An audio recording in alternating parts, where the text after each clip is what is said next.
Selamat malam pemirsa, program Maluku Antanusa edisi hari ini Jumat 3 Maret 2017 hadir menjumpai Anda. Beragam berita hasil liputan tim redaksi kami dapat Anda simak sesaat lagi, namun sebelumnya dapat Anda ikuti kilas berita utama berikut ini.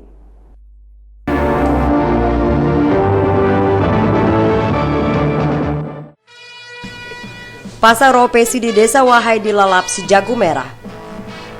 Aktivitas bongkar muat di Pelabuhan Yosudarso kembali berjalan pasca aksi mogok ratusan buruh.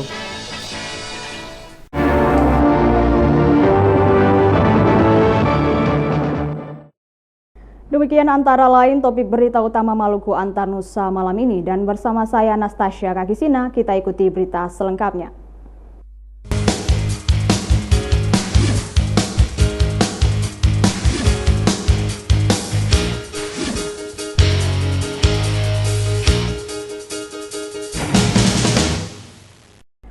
Pemirsa, dini hari tadi sekitar pukul 1:30 Pasar Ropesi di Desa Wahai, Kecamatan Seram Utara, Maluku Tengah terbakar. Kebakaran itu menghanguskan 53 kios, sejumlah warga, serta kendaraan bermotor.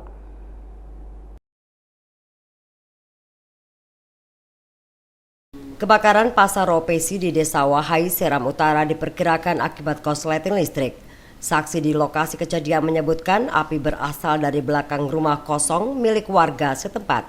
Api dengan cepat menjalar ke kios-kios milik pedagang di pasar itu yang sebagian besar berisi barang yang mudah terbakar. 53 kios, 4 rumah warga, 2 gudang, 1 unit mobil dan bengkel serta sejumlah kendaraan roda 2 termasuk sebuah dermaga kayu ikut terbakar dalam peristiwa itu. Api baru bisa dipadamkan sekitar pukul 5 pagi tadi dengan bantuan ratusan warga dan 1 unit mobil pemadam kebakaran milik Bandara Wahai serta sejumlah mobil warga yang mengangkut air. Polsek setempat sementara melakukan penyelidikan terhadap peristiwa itu.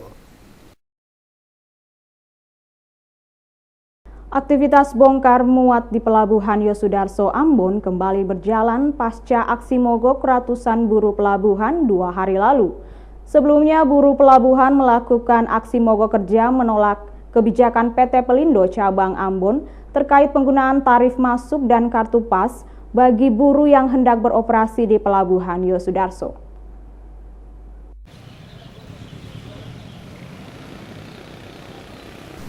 Aksi mogok kerja buruh Pelabuhan Yosudarso Ambon itu terjadi pada Rabu kemarin.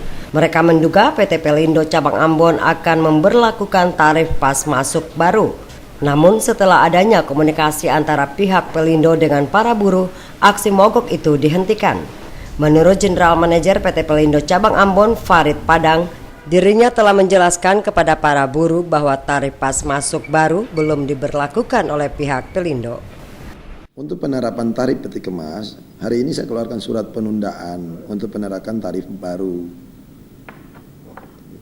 Bukan yang berarti yang pas, bukan. Penerapan tarif baru di dalam area terminal peti kemas. Menggunakan tarif lama dulu, karena memang ada aturan PM 15 tahun 2015 yang menyatakan kalau mekanisme penerapan tarif itu nanti Pelindo akan menyepakati dengan pihak asosiasi, kemudian ajukan ke direksi kami di Makassar dan akan diajukan ke Perhubungan untuk penetapan resminya. Nah, sebenarnya kalau mau diketahui bahwa kami sebenarnya belum menetapkan tarif. Tarif lama itu berapa? Tarif lama masih kita pakai. Kalau kontainer yang kosong itu masih 7.500, kontainer yang penuh 12.500 masih kita pakai itu. Sore kemarin, aktivitas bongkar muat di Pelabuhan Yosudarso Ambon telah berjalan normal. Bahan-bahan kebutuhan pokok seperti telur dan ayam beku telah diangkut menuju pasar-pasar di kota Ambon. Devi bin Umar, Hamzah Tomia melaporkan.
Kami siap.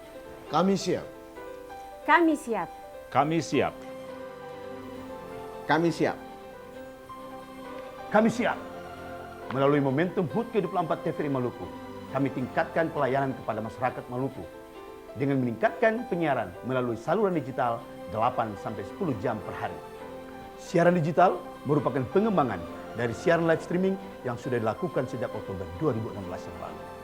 Live streaming merupakan solusi terbaik untuk memberikan pelayanan kepada masyarakat Maluku yang berada di belahan dunia manapun. Karena dengan kemajuan teknologi informasi sekarang memungkinkan dunia dalam genggaman.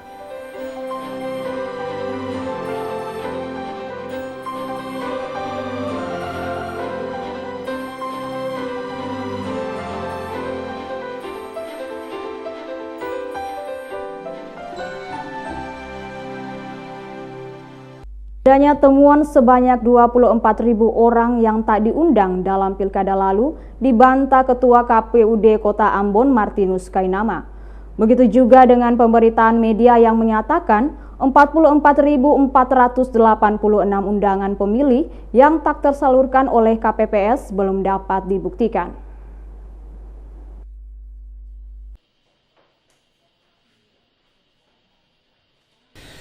Perdebatan adanya temuan sebanyak 24.000 orang yang diundang dalam pilkada lalu mengemuka pada rapat dengar pendapat antara Komisi 1 DPRD Kota Ambon dengan KPUD setempat. Rapat dengar pendapat yang dipimpin Ketua Komisi 1 DPRD Kota Ambon, Seth Formes, membahas temuan yang diduga terjadi dalam pelaksanaan pilkada Kota Ambon dan kinerja penyelenggara dalam momen 5 tahunan itu. Mitra Komisi 1 DPRD Kota Ambon yang hadir yakni KPUD dan Dinas Kependudukan dan Catatan Sipil. Dalam rapat dengar pendapat ini, Ketua KPUD Kota Ambon Martinus Kainama menjelaskan tentang undangan pemilih yang tak tersalurkan oleh KPPS menjelang pencoblosan dan hal itu dibantahnya. Kainama menguraikan dengan membantah temuan Panwasli Kota Ambon yang menyebutkan 24.000 undangan tidak tersalurkan. Dijelaskan saat KPUD membagikan undangan atau formulir C6 turut hadir petugas Panwasli dan tidak menemukan adanya undangan yang tidak tersalurkan. Mendengar penjelasan Ketua KPUD Kota Ambon itu, salah satu anggota Komisi 1 menanyakan apakah pada tanggal 15 Februari 2017 24.000 pemilih yang tidak mendapat undangan mengamuk di TPS atau tidak. Faktanya, pencoblosan berjalan aman dan tidak ada persoalan. Akan tetapi setelah pencoblosan, menurut Kainama, muncul lagi data 44.000 lebih undangan yang tidak tersalurkan yang hingga kini menjadi perbincangan di masyarakat dan perdebatan dalam rapat dengar pendapat Komisi 1 DPRD Kota Ambon.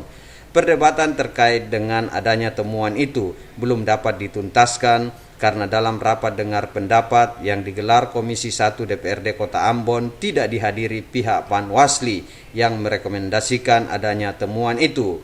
Seth Formes menyatakan akan kembali memanggil pihak Panwasli Kota Ambon untuk mendengar penjelasan soal berbagai temuan yang diperoleh untuk mempertanggungjawabkannya agar tidak menjadi polemik dalam masyarakat. Boy Nahrum Cak Tamaela melaporkan. Polres Maluku Tenggara melaksanakan gelar pasukan dalam rangka Operasi Simpatik Siwa 5 2017. Operasi tersebut akan dilaksanakan selama 21 hari. Untuk Maluku Tenggara dan Kota Tual, skala prioritas operasi ini adalah kendaraan yang melawan arus dan melanggar rambu-rambu lalu lintas.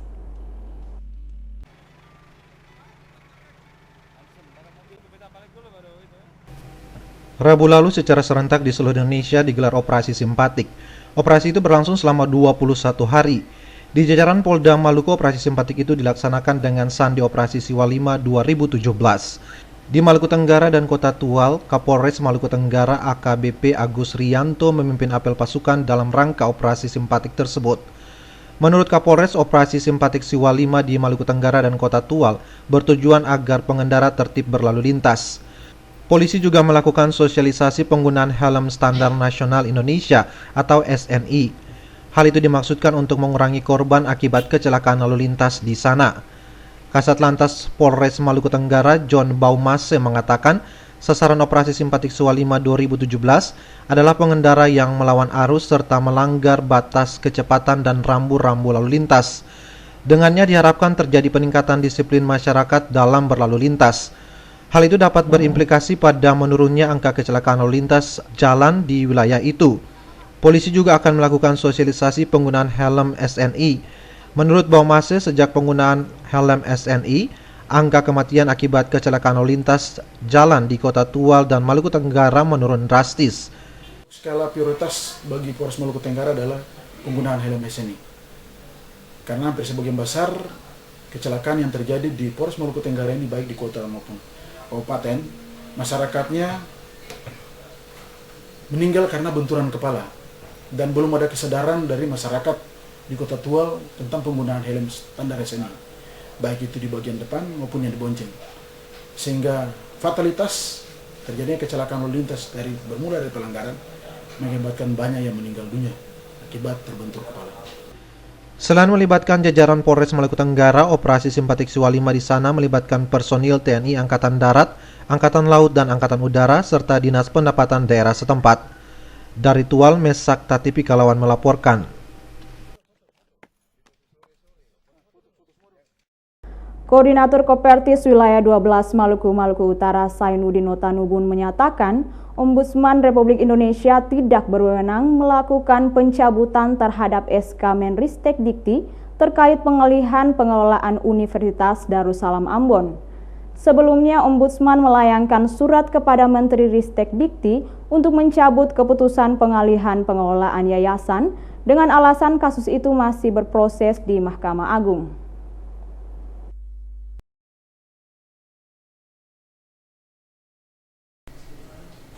Surat Ombudsman Republik Indonesia tertanggal 24 Februari tentang saran pencabutan surat keputusan Menristek Dikti diabaikan Kopertis Wilayah 12 Maluku Utara. Koordinator Kopertis Wilayah 12 Maluku Utara Jainuddin Notanubun menyatakan Ombudsman tidak berwenang untuk memberikan saran maupun membatalkan SK pengalihan Yayasan Darussalam menjadi Yayasan Darussalam Maluku. Notanubun menegaskan pihaknya tetap mengacu pada SK Menristek Dikti tersebut walaupun adanya saran pencabutan. Menurut Notanubun, SK itu merupakan tindakan yang tepat untuk menyelamatkan para mahasiswa yang sudah 2 tahun tidak melakukan aktivitas perkuliahan. Olehnya itu, surat dari Ombudsman salah alamat dan diabaikan. Notanubun menjelaskan untuk mencabut SK Menteri Riset dan Pendidikan Tinggi hanya bisa dilakukan berdasarkan keputusan lembaga peradilan, bukan Ombudsman. Pihaknya tetap berpegang kepada SK tersebut sepanjang belum dibatalkan. Jadi kalau ada laporan ke Ombudsman tidak punya kewenangan untuk harus mencabut SK itu, ya. Dan juga Ombudsman tidak punya kewenangan untuk juga memberikan penghentian terhadap aktivitas atmosfer akademik. Yang punya kewenangan itu adalah Menteri. Itu adalah dengar dari Menristek Dikti atas langsung saya. Kalau itu adalah Ombudsman memberikan saran, yang punya kewenangan memberikan keputusan adalah pengadilan. Dan pengadilan itu pun harus saya dengar dari Menteri gitu, atas langsung saya Menteri. Bagaimana saya dengar dari lain? Saya punya tanggung jawab adalah mengamankan keputusan Menristek Dikti kemanapun, ya. Jadi tetap itu saya mengamankan. Silakan mereka mau lapor kemana saja, tetapi Saya adalah aparat terbawah yang punya tugas untuk mengamankan keputusan Kemendikbud. Surat penyampaian saran Ombudsman terkait pencabutan SK Menristekdikti ditandatangani oleh Ketua Ombudsman Republik Indonesia Amjollah Rifai. Surat itu memerintahkan Ketua Kopertis Wilayah 12 Maluku dan Maluku Utara tidak mengambil tindakan sepihak sampai adanya putusan kasasi yang berkekuatan hukum tetap. Panile Tahid melaporkan. Sejumlah tenaga dokter dari Vlissingen, Belanda akan kembali melakukan operasi gratis bagi penderita bibir sumbing di Kota Ambon. Operasi gratis itu merupakan bagian dari kerjasama pemerintah Kota Ambon dan Vlissingen dalam Ikatan Kota Bersaudara yang telah berlangsung lebih dari 10 tahun terakhir.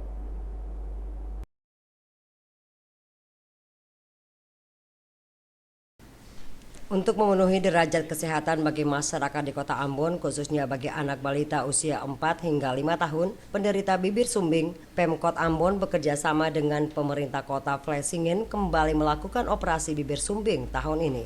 Hal itu merupakan bagian dari kerjasama Kota Bersaudara di bidang kesehatan yang telah berlangsung lebih dari 10 tahun.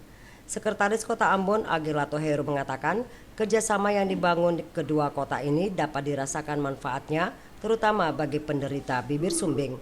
Pada prinsipnya, pemerintah Kota Ambon bersama pemerintah Vlissingen Belanda berkomitmen untuk membina hubungan kerjasama di berbagai bidang termasuk kesehatan. Yang kami inginkan teman-teman media nanti tolong beritakan, pendaftaran sudah dibuka ya dari beberapa bulan yang lalu. Kita sudah memasang spanduk-spanduk itu di depan kantor dinas kesehatan, tapi juga di seluruh puskesmas. Ya, mereka yang mendaftar kita berharap memang betul-betul mereka ini adalah berasal dari keluarga yang kurang mampu atau masyarakat ekonomi lemah yang jika mau operasi itu sulit untuk bisa mereka lakukan karena keterbatasan biaya. Selain operasi bibir sumbing, biasanya tim dokter dari Vlissingen juga melakukan operasi katarak gratis. Abu Sahubawa Unga melaporkan. Naskah bahan soal ujian nasional bagi siswa kelas ujian saat ini sementara dicetak Kementerian Pendidikan. Untuk Maluku, naskah bahan soal ujian nasional dicetak PT Jasindo Surabaya. Diharapkan pencetakan naskah itu selesai dalam 2 pekan ini agar bisa segera didistribusikan ke kabupaten kota di daerah ini.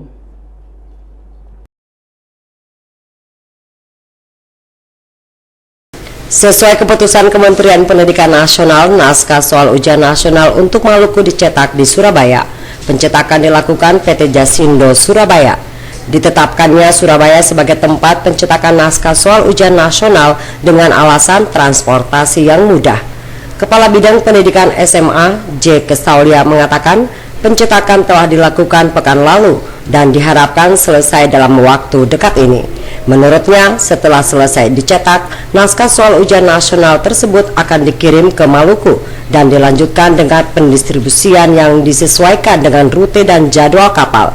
J. Kesaulia berharap nantinya naskah soal ujian nasional itu akan tiba di satuan pendidikan minimal sehari sebelum pelaksanaan ujian dimaksud. Ya, untuk diketahui bahwa pelaksanaan ujian nasional di Provinsi Maluku kaitan dengan pencetakan soal ujian nasional SMP, SMA, SMK itu dicetak di pusat. Dicetak oleh Kementerian Pendidikan dan Kebudayaan. Kebetulan Maluku itu dicetak di Surabaya, di PT Jasindo. Dan kondisi sekarang untuk mengenai soal SMA SMK itu diharapkan 2 minggu dari sekarang distribusi nanti akan disesuaikan dengan kondisi wilayah Maluku. Jadi umpamanya ujian nasional itu tanggal 3 untuk SMK, sedangkan untuk tanggal 10 untuk SMA nanti akan disesuaikan dengan waktu distribusi dan perhubungan yang ada di Maluku. Dan diharapkan itu soal itu tiba di kabupaten kota minimal 1 hari sebelum ujian nasional itu bahan dokumen ini sudah berada di titik simpan terakhir. Distribusi bahan soal ujian nasional akan dilakukan ke kabupaten kota sesuai data hasil verifikasi yang dilakukan Dinas Pendidikan Provinsi Maluku. Dengannya, Kesaulia berharap seluruh sekolah baik SMA maupun SMK yang akan melaksanakan ujian nasional April mendatang dapat berlangsung sesuai harapan. Otis Kotadini melaporkan.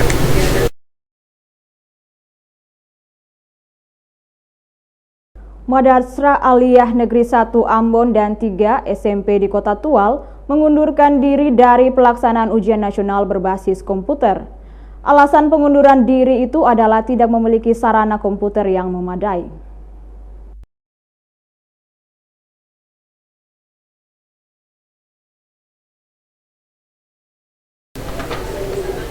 Menghadapi ujian nasional tahun ini, Kota Tual mengusulkan 6 sekolah menengah pertama untuk diikutkan sebagai sekolah penyelenggara ujian nasional berbasis komputer.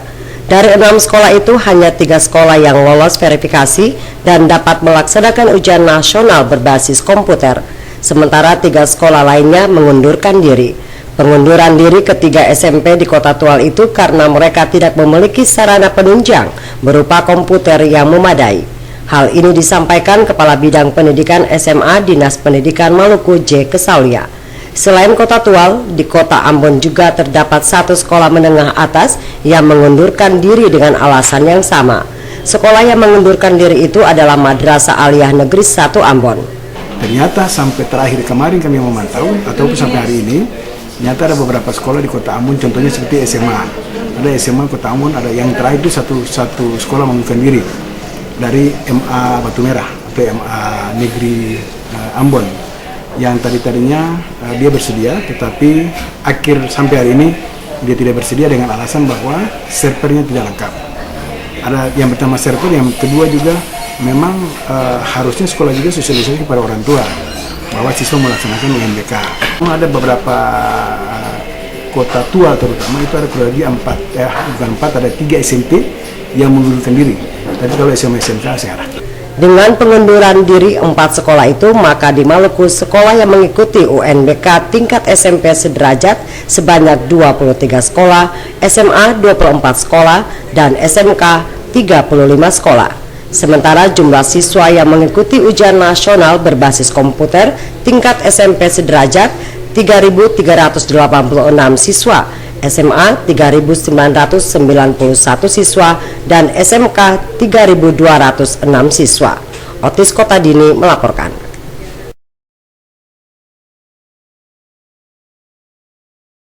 Kenaikan harga cabai beberapa bulan terakhir menjadi salah satu penyumbang dominan inflasi di Kota Ambon. Selain cabai, sejumlah komoditi lainnya juga menjadi penyebab inflasi, diantaranya ikan tongkol dan listrik. Selain 3 komoditas itu, ikan layang, ikan selar juga menjadi penyumbang terbesar laju inflasi Kota Ambon pada Januari 2017.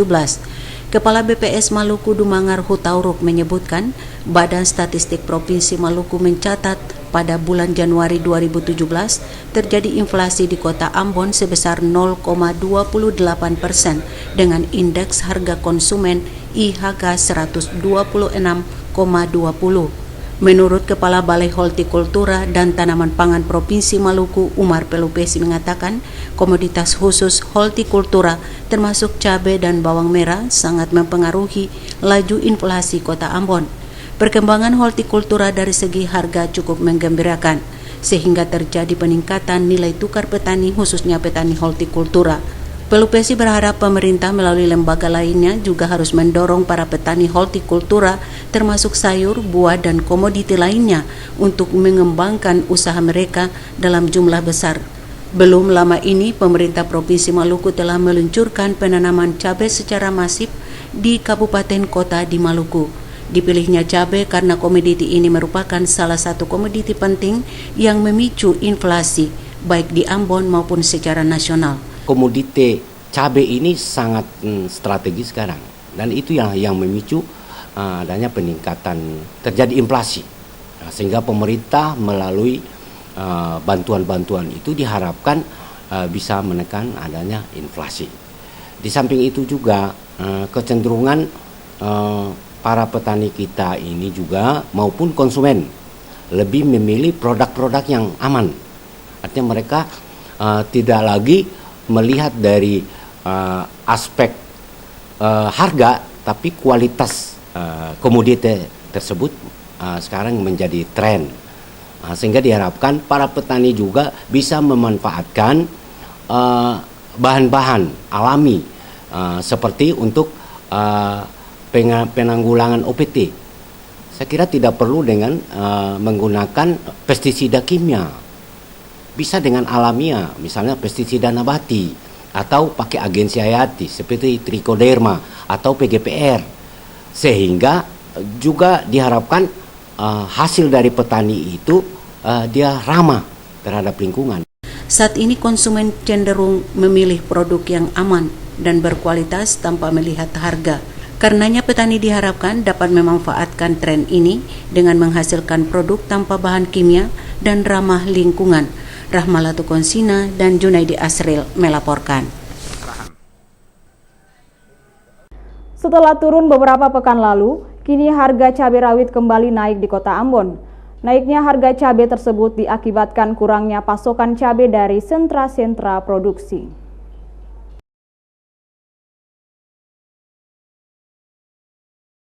Beberapa pekan lalu harga cabai rawit di Kota Ambon turun ke kisaran Rp80.000 per kilogram dari sebelumnya Rp100.000. Namun kini harga komoditas tersebut kembali naik bahkan mencapai Rp120.000 per kilogram. Naiknya harga cabai rawit diakui pedagang di Pasar Mardika Kota Ambon telah berlangsung beberapa hari terakhir. Kurangnya pasokan dari sentra produksi di Pulau Jawa serta buruh dan seram menjadi penyebab kenaikan harga tersebut. Menurut pedagang, pasokan itu berkurang akibat cuaca buruk di beberapa daerah yang mengakibatkan petani gagal panen. Sementara cabai keriting di kisaran Rp50.000 per kilogram dan cabai hijau di kisaran Rp40.000 hingga Rp50.000 per kilonya.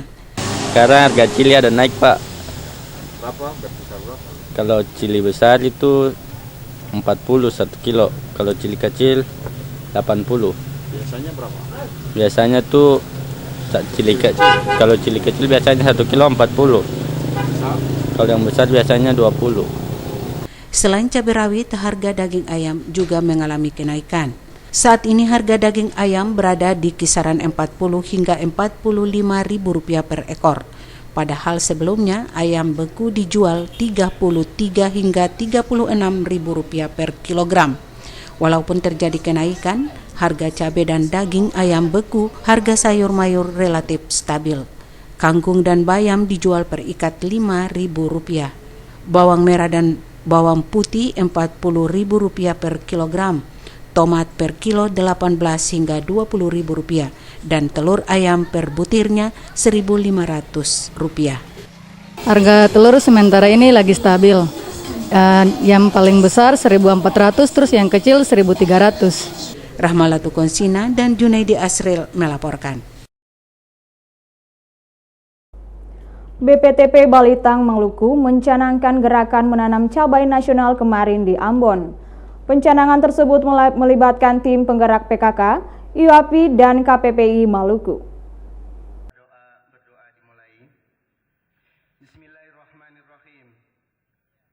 Melonjaknya harga cabai di pasaran belakangan ini telah mendorong pemerintah melaksanakan gerakan nasional menanam cabai. Di Maluku, gerakan menanam cabai nasional dilakukan Balai Pengkajian Teknologi Pertanian BPTP Balitbang dengan melibatkan organisasi perempuan. Organisasi perempuan yang dilibatkan dalam gerakan menanam cabai di Maluku adalah tim penggerak PKK, Ikatan Pengusaha Wanita Indonesia (IWAPI) dan Kaukus Perempuan Indonesia Maluku. Ketua tim penggerak PKK Maluku Nyonya Hajareti Asegaf mengatakan, tim penggerak PKK Maluku mendukung sepenuhnya gerakan menanam cabai nasional ini. Menurut Reti Asegaf, dukungan PKK terhadap gerakan ini dengan melibatkan seluruh tim penggerak PKK di seluruh Maluku. Melalui gerakan ini diharapkan PKK dan masyarakat Maluku ikut berpartisipasi dalam menyediakan kebutuhan cabai sehingga harga cabai dapat tetap stabil di pasaran. Dari itu sangat perhatikan sekali ya dengan adanya pemberian penanaman cabai. Mudah-mudahan dengan kehasilan cabai ini jangan sampai ada yang rusak ataupun yang tidak hidup untuk kami tanam selaku PKK dan semua kabupaten kota. Kepala BPTP Balitbang Maluku Yusuf MP menyebutkan Kementerian Pertanian telah mengembangkan program optimalisasi pemanfaatan lahan pekarangan. Program tersebut melibatkan kelompok wanita dan keluarga. Keterlibatan mereka dalam program tersebut diharapkan bisa berkontribusi memenuhi kebutuhan pangan keluarga. Untuk gerakan menanam cabai nasional di Maluku sebanyak 150.000 anakan cabai diberikan secara cuma-cuma kepada kelompok wanita dan masyarakat. Selama ini fluktuasi harga cabai itu sangat melambung. Nah, mungkin dengan Gertam ini adalah salah satu solusinya, begitu. Nah, harapan kami supaya distribusi cabai ini bisa berjalan lancar. Kami punya program bahwa untuk di Provinsi Maluku tadi dikatakan 150.000 polybag siap tanam. Saat mencanangkan gerakan menanam cabai ini, staf ahli Gubernur Maluku bidang pemerintahan Poli Kaihatu mengatakan pemerintah Provinsi Maluku mendukung sepenuhnya gerakan menanam cabai nasional di Maluku. Pemerintah Provinsi Maluku juga akan mendorong kelompok perempuan dan masyarakat di daerah ini untuk terlibat langsung dalam menyukseskan gerakan tersebut. Pemerintah Provinsi Maluku berharap gerakan menanam cabai akan berdampak positif dalam upaya menekan tingkat inflasi di daerah ini. Semoga dengan adanya launching ini, semua bibit yang sudah dipersiapkan oleh BPTP ini bisa tersalurkan dengan baik kepada ibu PKK di seluruh kabupaten kota, sehingga apa yang kita dambakan itu hasil yang diperoleh dari semua gerakan ini, dia bisa menurunkan harga cabai di pasaran. Pada pencenangan ini diserahkan pula bantuan mesin petas ayam kepada tim penggerak PKK, IWAPI dan KPPI Maluku. Frida Raiman, Hamzah Tomia melaporkan.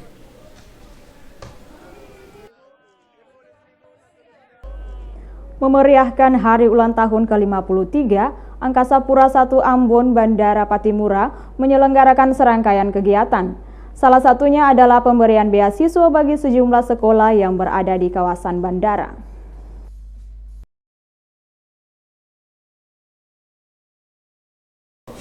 Menapaki usianya yang ke-53 tahun, jajaran PT Angkasa Pura I Bandara Patimura Ambon melaksanakan serangkaian kegiatan. Di antaranya adalah pemberian beasiswa kepada 11 sekolah mulai dari tingkat SD, SMP, dan SMA yang berada di seputaran kawasan Bandara Patimura Ambon. Pemberian beasiswa ini merupakan bentuk kepedulian perusahaan negara itu bagi dunia pendidikan di wilayah kerjanya. Program ini merupakan salah satu program bina lingkungan yang setiap tahun rutin dilaksanakan. General Manager PT Angkasa Pura I Bandara Patimura Ambon, Amiruddin Florensius, mengatakan program bina lingkungan yang dikemas dalam bentuk pemberian beasiswa ini bukan sekedar euforia. Program ini adalah komitmen moral PT Angkasa Pura I Bandara Patimura untuk mensukseskan program pemerintah di bidang pendidikan. Diharapkan bantuan tersebut dapat memotivasi siswa agar meningkatkan prestasi belajar mereka. Tentunya di umur 53 tahun ini, tentu harapan kami ke depan kita semakin bersinergi, semakin bersama-sama meningkatkan kualitas pelayanan bandara kita yang saat ini menjadi pintu gerbang di Ambon ini. Tentunya mari sama-sama kita jaga demi kelancaran, ketertiban, keamanan bandara kita. Kemudian harapan kita semoga Angkasa Pura I tetap jaya dan khususnya Bandara Patimura ini bisa lebih baik lagi dan mengukir prestasi lebih jaya lagi. Dan kami tentunya sangat bahagia untuk menerima bantuan ini. Bahkan kami sangat berharap untuk kedepannya ya, bukan saja bantuan berupa dana seperti ini untuk anak-anak kami, tapi kalau bisa juga mungkin ada bantuan-bantuan fisik lainnya. Itu pun bukan kami paksakan, tapi kami berharap. Bantuan beasiswa tersebut diberikan secara simbolis bagi sekolah-sekolah penerima. Bantuan itu merupakan salah satu wujud tanggung jawab perusahaan itu bagi masyarakat yang mendiami wilayah tersebut. Abu Sabawa, Unga melaporkan.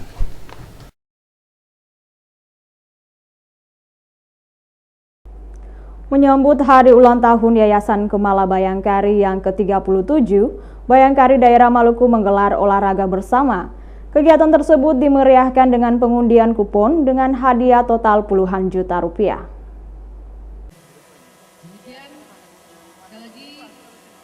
Olahraga bersama menyambut hari ulang tahun Yayasan Kemala Bayangkari ini dipusatkan di lapangan Tahapari Tantui, Ambon. Kegiatan diawali dengan jalan santai mengitari kawasan asrama polisi Tantui, melintasi Jalan Jenderal Sudirman dan finish di lapangan Tahapari, Ambon. Usai jalan santai dilanjutkan dengan senam aerobik dan goyang tobelo. Para peserta yang merupakan keluarga besar Polda Maluku ini terlihat antusias mengikuti kegiatan tersebut. Kapolda Maluku Brigadir Jenderal Polisi Ilham Salahuddin dan para perwira di jajaran Polda Maluku turut mengambil bagian dalam kegiatan olahraga bersama ini.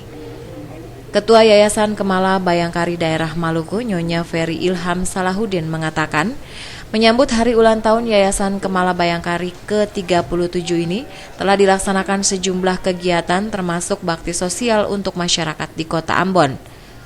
Olahraga bersama yang dilaksanakan Jumat pagi ini selain untuk menjaga kesehatan juga sebagai sarana untuk meningkatkan kebersamaan di antara seluruh istri anggota Polri di lingkup Polda Maluku. Satu kegiatan dalam rangka HUT Yayasan Kemala Bayangkari ke-37 ini, kegiatannya adalah olahraga bersama dengan dinas, ya, maksudnya untuk menyehatkan badan kita ya. Sekaligus untuk membangun kebersamaan di antara. Ya betul, sampai itu juga ada rasa kebersamaan antara Bayangkari dengan dinas sehingga akan bersinergi dengan bagus. Acara semakin meriah ketika dilakukan pengundian kupon dengan hadiah total puluhan juta rupiah. Selain penarikan kupon berhadiah, kegiatan ini juga dimeriahkan dengan lomba goyang terheboh dari para peserta. Krisin Sipahelut Kurniawan melaporkan. Pemerintah Provinsi Maluku kembali membentuk tim gabungan untuk mengambil sampel dugaan pencemaran lingkungan di lokasi tambang emas Romang. Tim gabungan yang dibentuk tersebut terdiri dari Unpati dan Inspektur Tambang dari Kementerian ESDM. Untuk memastikan ada tidaknya pencemaran lingkungan akibat kegiatan eksplorasi tambang emas di Romang, pemerintah Provinsi Maluku kembali membentuk tim gabungan yang nantinya diturunkan ke Romang. Tim gabungan tersebut terdiri dari Unpati dan Inspektur Tambang dari Kementerian ESDM. Pemerintah Provinsi Maluku tidak akan menerima laporan yang dimasukkan salah satu pihak terkait dengan dugaan pencemaran lingkungan di Pulau Romang. Hal itu disampaikan Gubernur Maluku Said Assegaf. Sebelum turun ke Romang, tim gabungan yang dibentuk tersebut harus memiliki kerangka acuan yang jelas terkait dengan kegiatan penelitian yang akan dilakukan di Romang. Romang tadi saya sudah minta untuk diulangi lagi. Saya jujur, saya katakan saya belum lagi percaya dengan hasil yang dikirim hari ini. Ya, kan dalam rapat saya minta supaya tim Unpati turun bersama-sama dengan Inspektur Tambang, bukan turun sendiri-sendiri. Nah ini kan Inspektur Tambang dengan Departemen turun sendiri tanpa Unpati. Saya ragu. Saya perintah yang sudah berangkat hari ini pulang kembali. Saya tidak akan mengakui hasil itu. Turun kembali, buat kerangka acuan, kapan turun sama-sama. Ambil sampel sama-sama, dibawa ke Ambon sama-sama, dicari lab milik pemerintah, milik universitas. Ada ITB, ada Gajah Mada, ada Unhas, ada juga laboratorium milik pemerintah, itu yang digunakan, bukan milik siapa-siapa. Ditambahkan Gubernur, hasil penelitian yang dilakukan tim gabungan di Romang selanjutnya akan diteliti di laboratorium milik pemerintah atau di sejumlah universitas ternama di Indonesia. Hal itu dilakukan agar hasil lab yang dikeluarkan benar-benar akurat dan maksimal. Saat ini, kata Gubernur, aktivitas eksplorasi tambang di Pulau Romang yang dilakukan PT GBU untuk sementara dihentikan dan tidak ada aktivitas penambangan di lokasi tersebut. Frida Raiman Hamzah melaporkan. Sumber daya manusia berkualitas merupakan modal dalam membangun Maluku ke depan yang kaya akan sumber daya alam, namun belum dikelola maksimal. Salah satu sumber daya alam yang membutuhkan sumber daya manusia yang berkualitas adalah potensi gas abadi di Blok Masela.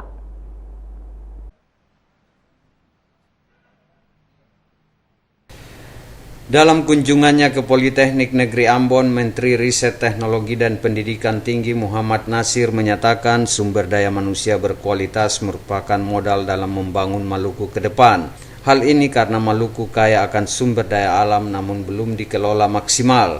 Menristek Dikti Muhammad Nasir mencontohkan potensi gas abadi di Blok Masela merupakan salah satu sumber daya alam yang membutuhkan sumber daya manusia berkualitas yang siap kerja. Dalam menyiapkan SDM yang siap kerja di daerah ini, Muhammad Nasir menyatakan Politeknik Negeri Ambon memegang peranan penting karena merupakan lembaga pendidikan tinggi yang dapat berkontribusi. Oleh karena itu, untuk dapat meningkatkan kualitas lulusan, seluruh politeknik di tanah air termasuk Politeknik Negeri Ambon akan direvitalisasi, terutama laboratorium yang akan disesuaikan dengan perkembangan ilmu dan teknologi. Dalam peninjauannya ini, Menteri Riset Teknologi dan Pendidikan Tinggi Muhammad Nasir melantik John Kaviane Elwarin sebagai Direktur Politeknik Negeri Ambon. John Kaviane Elwarin sebelum dilantik menjadi direktur, sebelumnya menjabat sebagai Pudir II Politeknik Negeri Ambon. Menristek Dikti menyatakan Politeknik Negeri Ambon merupakan salah satu lembaga pendidikan tinggi yang harus berperan dalam mengantisipasi kebutuhan tenaga kerja dengan akan beroperasinya Blok Masela. Oleh karena itu, John Kaviane Elwarin sebagai Direktur Politeknik Negeri Ambon yang baru diharapkan dapat melakukan berbagai inovasi, kreasi, dan menghimpun berbagai kekuatan yang ada di lembaga yang dipimpinnya sebagai upaya menghasilkan lulusan yang berkualitas. Seusai melantik John Kaviane Elwarin sebagai Direktur Politeknik Negeri Ambon, Menteri Riset Teknologi dan Pendidikan Tinggi Muhammad Nasir memberikan kuliah umum yang menitik beratkan bagaimana menciptakan lulusan berkualitas yang siap terjun ke pasar kerja yang semakin kompetitif. Boy Nahrum Cak Tamaela melaporkan. Salah satu misteri yang dapat mendatangkan berkah bagi masyarakat Maluku Barat Daya adalah air bedora. Sejauh manakah khasiat air bedora bagi masyarakat Maluku Barat Daya ini? Kita simak pada informasi berikut ini.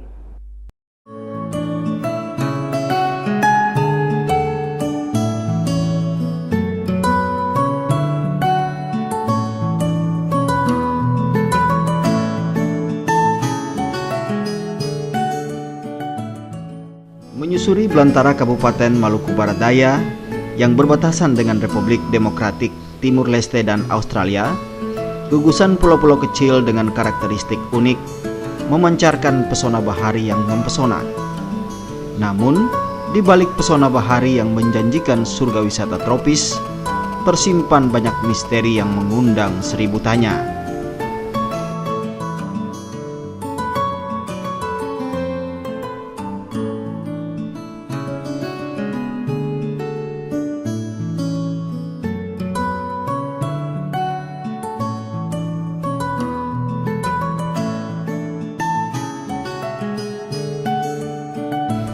Salah satu misteri yang mendatangkan berkah adalah air khasiat bedora. Air khasiat bedora terdapat di Desa Ahanari.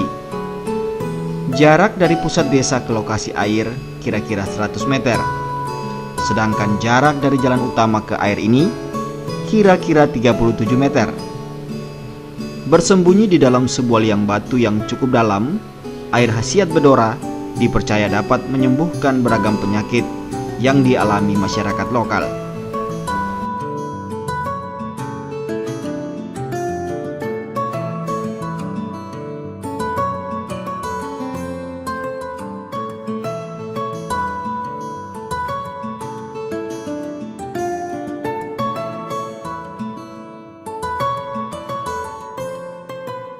Untuk mendapatkan air ini, pengunjung harus melewati sebuah pintu masuk berupa liang batu yang berukuran kira-kira 20 hingga 30 cm.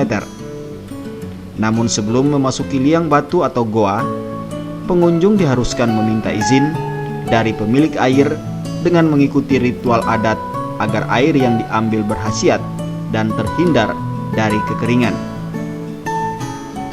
Air ini dipercaya dapat menyembuhkan berbagai penyakit, terutama penyakit-penyakit kulit, tanpa menggunakan mantra-mantra khusus.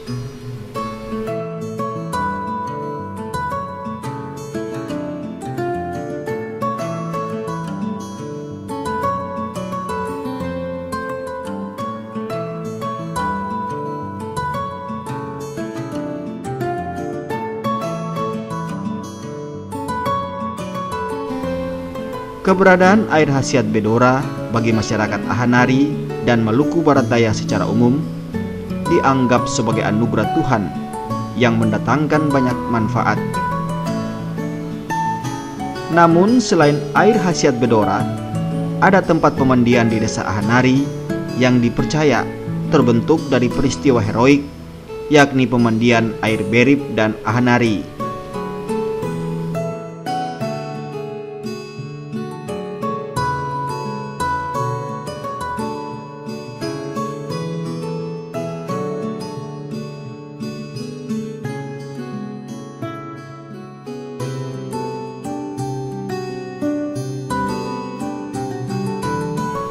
Menurut legenda, asal-muasal air Ahanari tercipta dari kehidupan Berip dan Loyel yang tinggal di dalam hutan.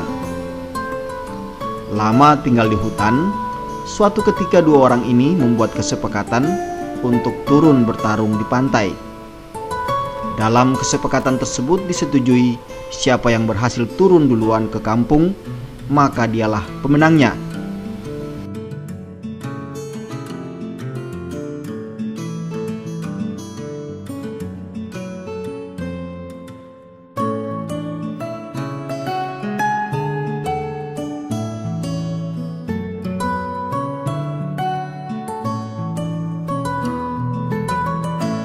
Usai melakukan kesepakatan, ternyata Berip yang turun duluan ke kampung tanpa keributan.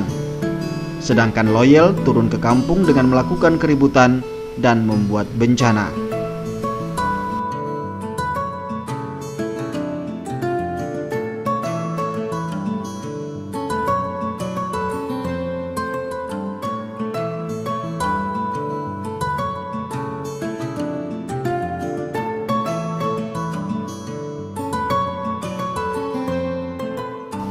Berip yang turun tanpa keributan akhirnya berubah menjadi air Ahanari Berip.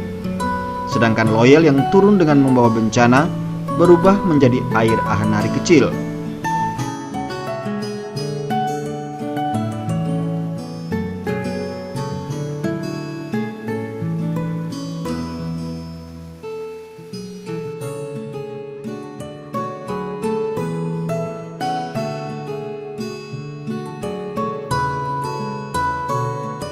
Dua pemandian ini sampai sekarang masih tetap eksis di desa Ahanari yang dianggap sebagai pusaka dan warisan sejarah yang akan dipelihara sepanjang masa.